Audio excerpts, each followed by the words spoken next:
செத்துட்டேன்னா உயிரோட இருக்கணான்னு பாத்துட்டு போலான்னு வந்தியா?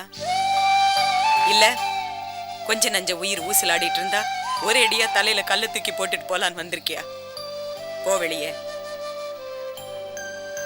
என்ன நீ இப்படி பேசுறீங்க? நீ காதலிச்சவனே கல்யாணம் பண்ணிக்கிட்ட, அதனால நம்ம குடும்பமே நடு தெருவில் நிக்குது. ஏன் தங்கச்சி உன் பின்னாடியே சுத்திட்டு இருந்தார, அவர் இப்ப ஜெயில இருக்காரு. என்னன்னு போய் ஒரு தடவையாவது எட்டி பார்த்திருப்பியா? அண்ணே, நீங்க என்ன தப்பா நினைச்சிட்டு பேசாத. ஊரை விட்டு வீட்டை விட்டு குடும்பத்தை விட்டு அனாதையா நடு தெருவில் நிக்கிற. எப்பவாது என்ன ஆச்சுன்னு வந்து கேட்டிருப்பியா? பேச வந்துட்ட. நன்றி கெட்டவ. போ வெளியே. ஐயோ, நீங்க புரியாம பேசுறீங்க. நான் உங்களை பார்க்க வந்திருந்தா திரும்பி திரும்பி அண்ணன் அவர் வாழ்க்கையை அழிச்சிருப்பாரு.